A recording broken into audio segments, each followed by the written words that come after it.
Everyone, and welcome to day 2 of ISOJ. We're so excited to have all of y'all back here with us.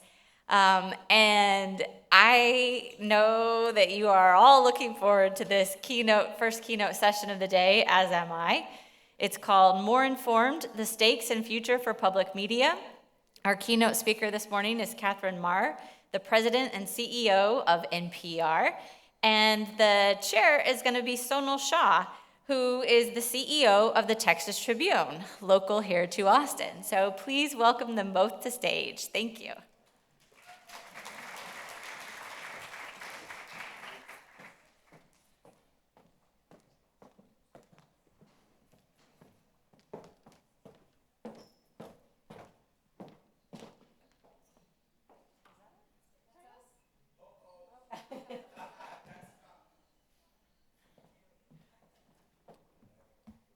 Hi, everyone.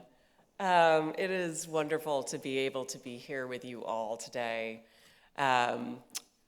We planned that I was going to come speak and give a 15-minute keynote a couple months ago, and I had another speaking engagement that was on Wednesday of this week in front of Congress, which was scheduled after we had made the date for this. So with all my apologies, I do not have a prepared 20-minute keynote unless you'd like me to read my testimony, which I don't think anybody has the need for me to do. So instead, I'll give a few remarks, and then Sonal and I are going to sit down and be in conversation. We all felt as though it was a better way to do this because the news cycle is what the news cycle is, and we're really actually talking about things that are very live in front of all of us right now.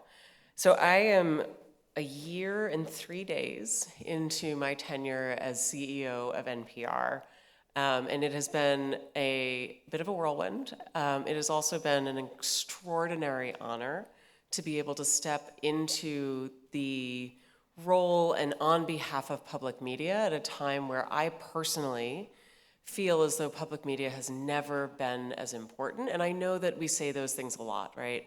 You know, journalism has never been so important, and all of it is true. And also, there's some really sort of hard statistics and facts that undermine my belief that this is of tremendous value in this moment in time. And I know you've heard from many speakers over the course of the last day, and we'll continue to hear from folks over the course of today. It's an extraordinary lineup, of which I'm deeply honored to be a part of why what we do as journalists matter, but also why what I believe public media does that is so important. So for those of you who are aware, NPR is a national news and media and culture producer that works with public media, public radio stations across the nation. We have 246 member stations in all 50 states and Guam. We cover nearly 100%, 99.7% of the American population lives within reach of a public broadcasting signal. You've heard probably a lot about news deserts over the course of the last few years. There's been great research on that. Public media is often the only news that is available to people in their local communities. When we think about the fact that 1/5 of Americans live without access to a local news organization, that doesn't include public media. In fact, as I said, given that nearly 100% of Americans do, that is often the only thing that exists. We know that the decline of local journalism and local papers has been so significant over the course of the past 2 decades. And what we are really focused on at NPR and with our colleagues at our 200 plus newsrooms across the nation is how do we step in to be a resource at a time when it feels like so much of what we care about and so much of how we serve communities is going away. And we've been really proud to be able to set up not only to work with our partners in local newsrooms, but also to invest in what we call our collaborative newsrooms. In fact, we have 6 across the nation right now, and our first started here in Texas with our 13 member stations here in Texas that came together to say, this is an incredible state. It's a very large state. It's a very diverse state. And it needs better coverage of the things that matter to Texans that we aren't able to necessarily get in our individual geographic areas. And so how do we bring together this collaborative newsroom that serves the entirety of Texas? The model was so successful, we've now replicated it across the country, and we're hoping to cover the entirety of the country in order for Americans to not just have national news or perhaps local news, but also things that matter to them for their regions and communities, because you can imagine the Southwest has very different needs than the Northeast in terms of what they're focused on and how those collaborative newsrooms can respond. So we're deeply invested in how we shore up local news, and local news as a whole is absolutely an unquestionable good in a time where this country, I know we're not all from this country in particular is so polarized. There's been ample research that indicates that the existence of local news correlates with better civic outcomes, higher rates of civic engagement, higher rates of voter participation, lower rates of polarization from a political perspective. Even it's factored in, I love this fact, it's factored into the ways that local bonds and municipal bonds are evaluated, because the presence of local journalism correlates with lower rates of corruption as well. And so 85% of Americans believe that local news matters. 15% of Americans are willing to pay for it, which is where public media steps in. It is part of the way that we step into a breach where markets can't support local journalism, and it is part of our commitment to serving all Americans. Now, right now, as you may be aware, there's a lot of pressure on public media, NPR, PBS, our local network of stations across the nation. The federal funding that goes into public media is an incredibly important piece of ensuring that we remain a 50-state network. And what I mean by that is, well, larger cities, such as Austin, for example, have multiple and diverse streams of revenue. The ability for stations in smaller communities, rural communities, less economically advantaged communities to be able to support not only their newsroom, but also the infrastructure that goes into covering really large parts of this very large country in which we're very distributed, is very expensive. And so public dollars actually help support the existence of that 50-state network. And somebody said to me last night, it's a little bit like public health. The network doesn't work unless the whole network works, and that's where those federal dollars come in, and they allow us to raise $7 for every individual dollar. You may have heard some of our fundraising drives over time talking about that. I'm really just here to say how important we believe that this is at this moment in time, how important we believe that public media is in terms of service to Americans. We know that it has extraordinarily high rates of trust, even among in a diminished trust environment. And what I mean by that is we know that journalism is struggling right now vis-a-vis people's trust in us as a profession or trust in our organizations. And within that context, yes, our trust rates are much lower than we'd like them to be, but we're still very trusted as media organizations. And we feel as though it's incredibly important for us to still be out there and doing this work. So I am just deeply appreciative for the opportunity to be here. I'm looking forward to sitting down and answering whatever questions Sonal has for me. I'm going to step away from the podium now to sit down, forgive my extemporaneous remarks. I really appreciate the opportunity to be with you all.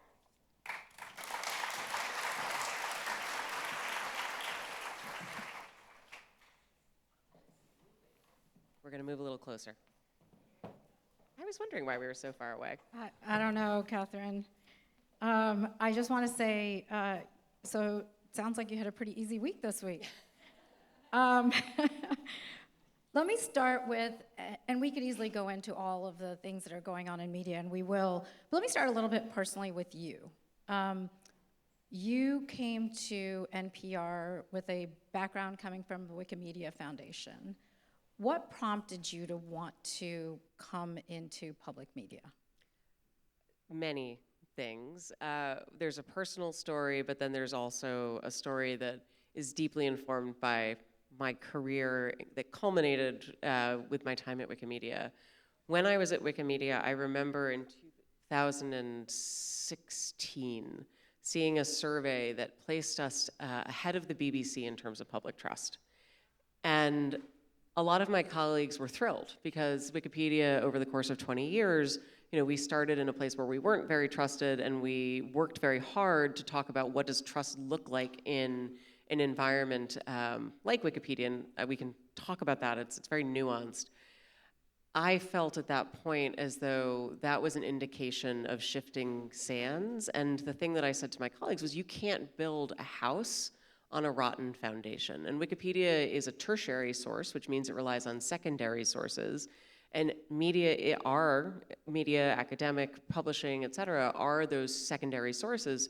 So if trust was plummeting in the press, that meant that that was a very negative indicator for us. And so I started thinking less about what are we doing to support Wikipedia, and what can we do to shore up the information ecosystem as a whole.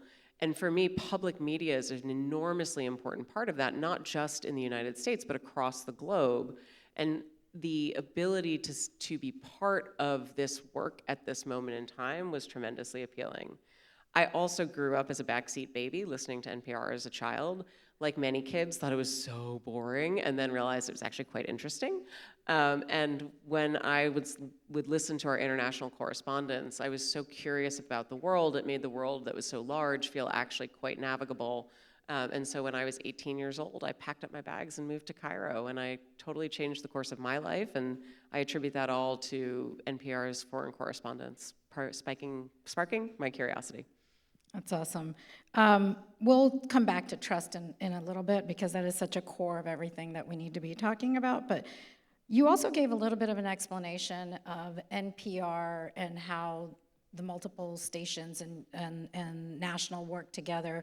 Let's go a little bit deeper in this here and tell us, how does a federated model actually work? You're a federated model. It's complicated. But I think it's complicated. I think understanding that matters, because this is an audience that is not all U.S. This is an international audience, and I think it would be helpful for everyone as we get into context on some of this. So most public media broadcasters are funded through taxpayer dollars, citizen funds. They tend to be centralized, right? They receive their funding from whatever their central, federal, or national authority is, and then they are unified with a centralized news production or programming production, and then they distribute across the nation. This is very different in the United States, where we, as NPR, actually are about half the age of some of our oldest members. So there are many public media stations across the country that are more than 100 years old. They predate us, and in the late 60s, early 70s, there started to be a conversation about the value of public media and the importance of it in serving the nation as broadcast media was going through its own transformation and commercialization. And the stations got together and they established NPR as a way of ensuring that they had access to national and international news reporting, because they were good at covering their own local communities, but to be able to maintain a Washington bureau, to be able to maintain international bureaus was very expensive. And so that was where NPR came from. So today we have 246 member stations across the country, which means that they pay dues to us. We produce programming, and then that programming goes back to them, where they can distribute it, not distribute it. It's totally up to the stations. And we're actually, in fact, about 25% of the programming on a local station. The remaining 75% are other shows that they can purchase from other producers, or local programming that serves the needs of a local audience. And then how does it work with local audiences, national audience? How do you all work together on that? We could be better, is my answer. I come from, as you noted, I come from sort of this technology space where audience research is a huge part of how you do your work. And I think that we got a slow start on really thinking about how to reflect our audience's needs and priorities, because broadcast and radio broadcast in particular, it's very hard to know who's listening. It's not digital, right? Digital, you have so much data. We haven't historically had that. We've been trying to find heuristics that tell us a little bit about cross-reference data, et cetera, et cetera.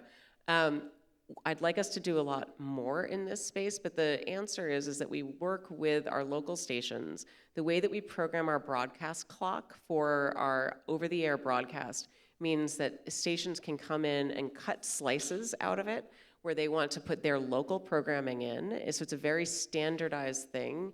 It gives the listener a seamless experience where if you're sitting here in Austin, you may not even realize that your host of your local Austin broadcast is not sitting in the same room as the host of your national broadcast. And that's exactly what we want. We want people to feel as though that local national connection is very strong. There's a lot of research that shows that because there's so much trust in the local aspect of journalism, the ability for us to then integrate national is a way of also building and bridging trust to national news. And so that's a thing that I think all of us who are thinking about the future of trust really should be deeply invested in as well. Yeah, I think this is going to be a conversation that's going to go on for a while, but I do think this is going to be an important one. So you were on Capitol Hill on Wednesday. I was. Tell us, let's dig into some of the things that came up there. First, how much money does NPR get from the federal government? We get, on average, 1% of our budget. So our budget's $300 million. So on average, in a year, we get about $3 million, and those funds go to support things like body armor for our journalists in war zones, increased capacity to report on our national elections, things along those lines. We also receive an additional $8 million to support what is known as the PRSS, press, you got it, Public Radio Satellite System, which is what allows for us to connect to all of the 1,300 public radio stations in the country so that they have access to live real-time broadcast coverage. It also supports some of our emergency broadcasting systems here in the United States. So so in total, that's 11.2 million we get directly from the federal government. I know for all of the newsrooms out there, that's a lot of money. And it is also not a ton of money relative to our budget, which mostly comes through either our membership fees or our sponsorship or direct donations. The total amount of money that goes to all of public radio in this country is $120 million. That supports, as I said, 1,300 public radio stations. It is, again, a lot of money, but relative to the impact that it has in terms of the reporting that it's able to deliver, it is pennies on the dollar per citizen. So a lot of the conversation on Wednesday was about funding for public radio.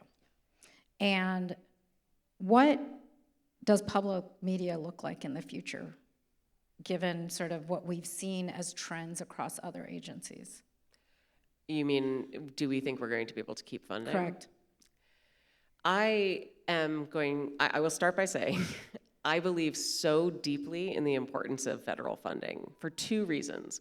One is that in order to maintain a network that truly serves the whole country, you have to have federal funds. The cost of maintaining infrastructure in the high desert of the Southwest, the cost of maintaining infrastructure in the hollers of Appalachia, in the valleys of our mountain systems, is extraordinarily high. Infrastructure is not cheap.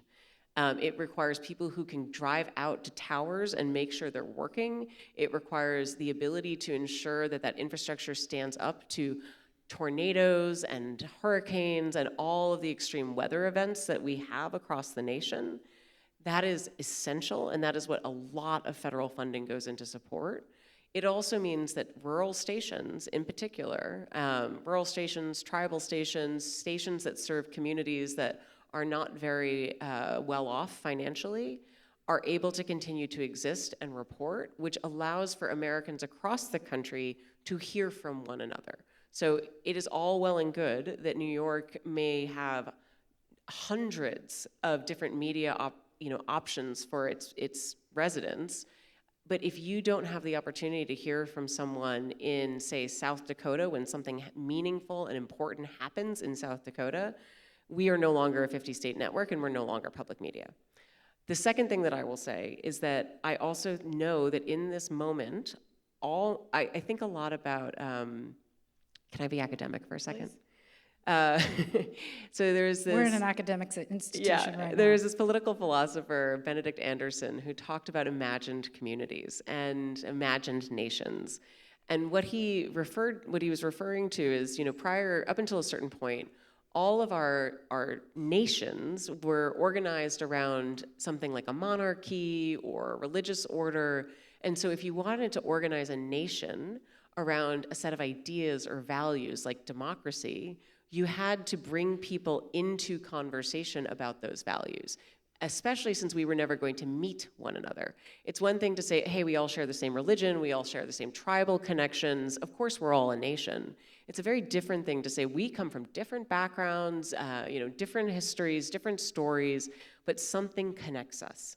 And his view was that the thing that enabled this initially was the printing press, but that commercial media was what accelerated the idea of an imagined nation because it had a market incentive to go as wide as possible to serve as big an audience as possible in a national conversation.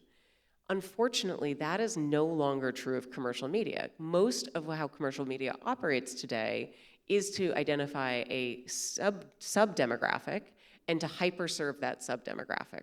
It could be around politics, it could be around identity, it's primarily around politics. Being a public broadcaster means that we have to speak to all Americans. The fact that we receive federal funding is a commitment to serve the entire nation and not accidentally slip into this idea of partial, targeting of a certain demographic. And so if we believe that a nation should have a conversation among people of differing views and differing backgrounds, that is something that public media can offer and in fact is required to offer as part of its mission and mandate. So for me, that's a reason why I believe very deeply in federal funds. Now what happens if they go away? Exactly. Keep going. Yep, keep going.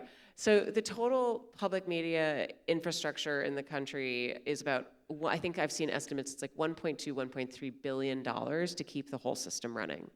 That includes public television and public radio. And it's a lot of money to cover a nation of 330 million people, as large as we are. That 100 million that goes into radio is a piece of it. There's an additional 400 something million that goes into television. Forgive me, I don't work on the television side, so please fact check my numbers on that. It would be very difficult. It would be very difficult for some of our stations to continue to operate. I think it would break the fabric of a public national network. We at NPR, of course, want to make sure that we sustain and support that and are thinking in conversation with our member stations about what that would look like to be able to continue to serve the entire nation. Obviously, we are online, yes, and we have podcasts and our digital presence, but that broadcast piece is all about that universal service. And so how might we work with our stations to maintain it? How do we support additional fundraising from the public is a big question. So I don't want to speculate exactly, but I think that we all know that it would be very damaging to the system to lose funds. And we are thinking very hard about what it means for us to step in to try to support and sustain that system if need be. You're probably not going to want to answer this, but I'm going to ask it anyway. Is there a sense of what percentage would be lost if that funding were lost? Percentage of local stations? I've seen different estimates, but it's significant in terms of coverage, for sure. Remember, there are so many little stations out there that provide direct support to small communities, and those are the ones that often have the infrastructure cost of maintaining those towers, the cars that drive around to make sure that the towers are working. That's pretty expensive stuff. No percentage? I'm not going to give a percentage. Yeah, sorry. I tried. You did, and respect to you for trying. Let's go to other criticisms that were sort of laid out. As you heard on several times actually from several members. Much of it was about Berliner's piece. And this was, I think, your second day on the job? Second week. Second week on the job. A lot of it was around the fact that NPR's bias and inability to sort of get beyond the bias. The three things that came up at least several times were the Trump-Russia collusion, the Hunter Biden laptop, and the lab leak theory. How are you addressing that? Like, what's the thing that didn't get asked of you? And there is a perception, and that's out there, that NPR is biased. How are you addressing that, and how are you thinking about it? So I want to start by just defending and standing up and advocating for our newsroom. I think that we produce excellent journalism, and it's not just my opinion here. We produce award-winning, extraordinarily strong journalism. I think that we've had one issue of a retraction in more than a decade. We are very proud of the work that we do. We break important stories, and we often break important stories on beats that are undercovered in this country, including our work around veterans and education. As veterans, education, and disability are three beats that we have that are robust and respected, and almost nobody else, and certainly nobody else without a paywall, offers that kind of investment into things that matter for the public interest. We also have an extraordinary ethics policy that's available publicly that all of our journalists adhere to. We release information about our standards and practices in a public fashion. We have a public editor so that our audiences are able to write in with questions and get answers about how we choose to do our journalism. I just want to say I stand very firmly with and behind our newsroom. I think that on those three issues that came up, there was the question of, did we cover the lab leak? What about the Russia collusion and the Hunter Biden laptop? I was not at NPR at the time, and I'm not on the editorial side, so I'm not privy to all of the conversations that happened. But I have spoken to our editorial leadership, and they would say the following. They wish that they'd been more aggressive and earlier on the Hunter Biden laptop story. I was speaking with one of our editors who said, look, I have a general rule. If we speak about something for more than 5 minutes, we should probably cover it. We spoke about that for more than 5 minutes. We didn't cover it. We should have. Let's acknowledge that. I love that spirit. I'm a very big believer that when there's criticism, you have to hear it. You have to listen to it. You have to think about what it means for your work. And then you get better by integrating criticism that is valid and meaningful. And very often when we receive criticism, it is not bad faith criticism. It is good faith criticism from people who want to see themselves and their aspect of American life reflected in our work. So how we remain open to that is an important question. On the COVID lab leak, I think our science and health desks I will go back and say, if we all remember, it was a novel virus. We didn't know much about it, and we were covering what we knew at the time in terms of the robustness of the science. I do think that it's important for us to acknowledge that there are different theories out there and to report on those different theories. Again, I wasn't there at the time. I think our coverage in terms of the biological implications, the public health implications is very strong. We're still, even today, however many years out, 5 years out, I think we're still, as a world, grappling with the implications of what COVID meant and how we covered it and what we were able to foresee and what we were not able to foresee. On the Russia collusion story, I was, again, not there at the time. One of the criticisms that we received is that we had too many members of the Democratic Party on our air. One thing that I always want to come back to is, yes, we should have representation of everyone on our air.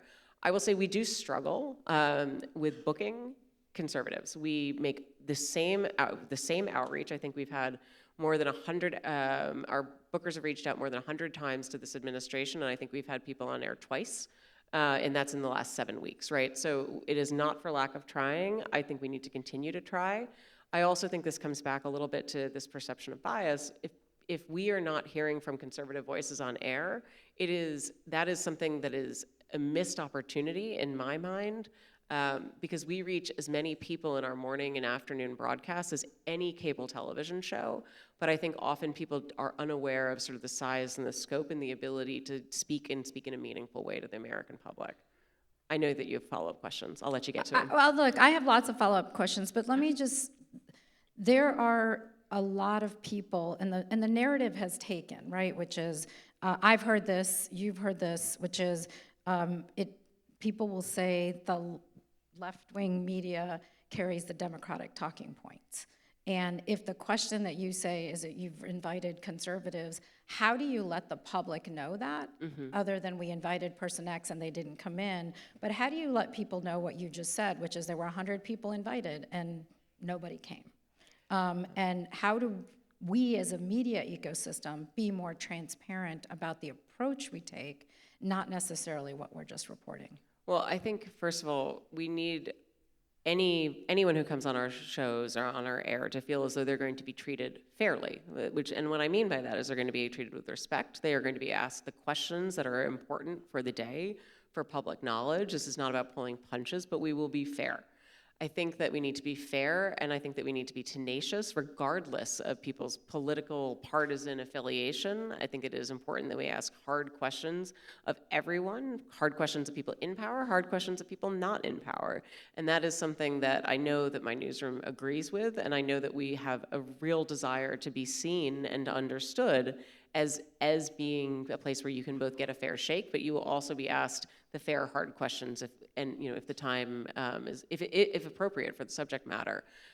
I will say, we do a terrible job of telling our own story. I'm speaking about NPR right now, but I think it's also sort of true of journalism as a whole. The NPR does almost no public marketing communications about our work.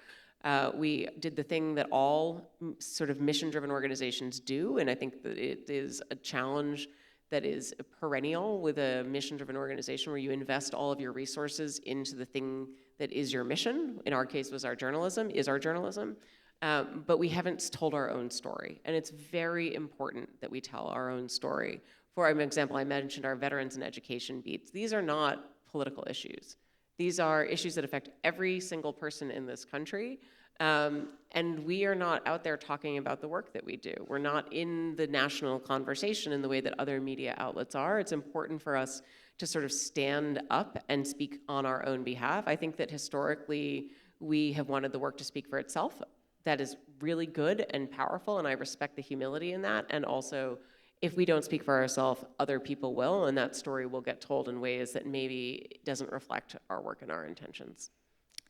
And I'm just going to follow up with a question from here, because I think it's the audience question. I think it fills directly into what we're talking about here. How do you balance the responsibility to provide fair and diverse coverage while avoiding both government interference and accusation of bias? Yeah. So government we are an independent media organization. I think that's very important to say. We're not state media. We are a private 501c3 nonprofit. We are independent. We have an independent board. I was independently hired by that board. We do not have the same, I know that there's been a lot of concern about organizations and agencies in the US right now and what political interference may or may not look like. That is not something that can happen under our governance structures at NPR. We are private, we are independent, and that is really critically important. So in terms of how we think about how to navigate that, I think that we have to wake up every single day and produce excellent journalism, demonstrate our commitment to the public, demonstrate our commitment to fair principles, speak to why we make the decisions we make in a way that I don't know that we do enough today. I'm not talking about media literacy in the form of explaining to people, but rather instead, how do you show the work? And I know that is often talked about and hard to do, but it does feel really important for us to reflect on the challenges. We've been talking about how do we have more of like a journalist notebook that explains the decisions behind the stories. I think that we oftentimes journalists have not wanted to be the story, and it makes a lot of sense why that's the case. but it is difficult to build trust with a public who doesn't understand your motivations and doesn't understand why you make the decisions you make. Journalism is an extraordinarily self-regulating effort. Good journalists recognize good journalists recognize journalists who are not good journalists, people who are not good journalists or interfere or fabricate information don't last long in this world, right? But I don't know that the public understands the code by which journalism operates. We don't have the same sort of professional associations that speak to the public as other professions do, like the medical profession, for example. There's no Hippocratic oath that the public is familiar with. Yeah. There's more questions, but I'm going to ask you one more question. One of the other pieces that was talked about on Wednesday was about your tweets, your personal tweets prior to joining NPR. How do you sort of think through, like, what were your personal opinions now being used as a way you might run an organization? How are you approaching that? How are you thinking about it? What's your answer to those saying, but you came in with this bias? Yeah, I mean, I appreciate the opportunity always to address this. When I was, prior to joining NPR, I was running an organization that also had an extraordinarily strict firewall between the infrastructure and the strategic leadership as CEO and the editorial policies of the organization. And so I lived so deeply in that world, it was never even a question as to whether my personal opinions affected the work that we did or the work that Wikipedia editors did, because there was just this extraordinary firewall. And if I'd ever tried to interfere with that, I would have had my hand slapped, right? Like they would have rejected any even hint of interference. That was obviously a different world with a little bit less scrutiny. And so from my mind, I've always lived with that really strong divide. But I think even more importantly, the reality is I wasn't working in journalism at the time. And as soon as I left my role at Wikipedia, I stopped being active online at all. Not even when I came to NPR, but many years before that. My view is that I set aside all of my opinions when I stepped into this role. I think of it as public service. If you are tapped for public service, you serve everyone. Your personal views do not come into it. I serve the mission. I signed, a code of conduct and ethics to serve the mission, and that is the only thing. I think also there's something to, if we are going to be successful, we have to serve everyone. I view that as a far stronger motivator than any sort of personal views that I may or may not hold. I want to see us thrive. I want to see journalism thrive. I want to see public media thrive. And that to me is going to be the driving force behind all of my decisions, rather than any personal views that I might hold or not hold. Let's go back to broadly the brand again, I mean, media in general, but let's just talk about, there are many that will say media is biased. There are also others that don't have one view or the other. We could focus on just the criticisms, but there's also a swath of people that want to be persuaded or to be asked or to be participating. What do you say to them? What are you saying that is like, there's the very pro, very against, there's a lot in between. What's your argument to them on why NPR, why public media? So when I came in, I found out something that just broke my heart, which is that historically all of the audience research that we did was only for people with some college education or advanced education, meaning like you've studied at college, you have a college degree, you have an advanced degree. That is 35% of the American public. It means we were not speaking to the needs of 65% of the American public, and we are public media.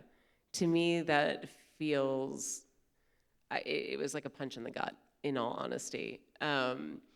So I think the first thing that we did, so what we have done this past year and what we will continue to do is to try to understand the needs of Americans in terms of what they need from public media.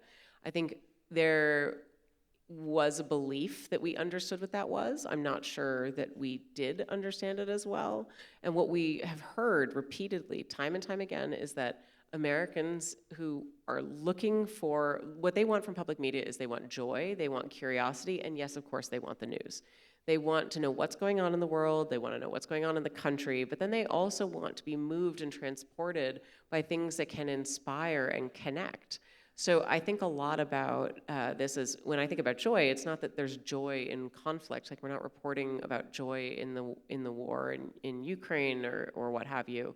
It's about science and discovery and our fellow citizens and what people around the world are doing that gives us the confidence in our humanity. And I think audio in particular is such a remarkable tool for connecting on the level of humanity. When we do our work best, it's like James Joyce said, the specific is the universal. Everybody around the world gets up, they want to take care of their family, their community, they want their coffee or their caffeine or their tea, however you want to think about it. They put on their clothes the exact same way, one leg at a time, as the expression goes. So when we can speak to that humanity, that's something that everyone can connect with. It is not about partisan ideology, it is not about educational attainment, it is what is happening in this world and how do I feel like I'm a part of it. Let's just keep going down this. Everybody today is journalism. Information is now considered journalism. People don't distinguish journalism from information. Elon Musk says Twitter is a journalistic platform. How do we, in this environment where information, if I grew up seeking information, today everyone is just sorting a lot of information coming to us. How do you distinguish a brand in this space? And how do you think about what is journalism versus what is just information? I heard a story the other day about somebody who does like the recapping of news on TikTok, who was saying that there was I don't remember if it was over the holidays or what, they had nothing to say because the media wasn't like working, right? Like and I don't mean not working, I mean there just wasn't a lot of actual news being researched and broken. And I think we need to differentiate between the investment that goes into sort of the act of journalism. You could think about this, since we are in an academic institution, as foundational research, right? What is the thing that costs a lot of money to go out and do versus the act of recapping and communicating that news to an audience? I think it is actually really positive that we have new interlocutors who are able to take the news and make it relevant to audiences that might otherwise not necessarily tune into an evening broadcast.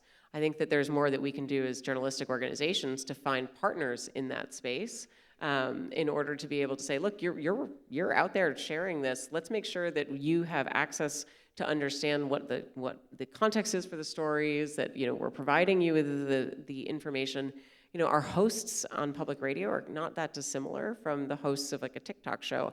And I don't mean that in a negative way, I mean that in a really positive way. It's about building trust with the audience. It's about asking the right questions that that your audience is going to be interested in. So what does it mean for us to move into that space?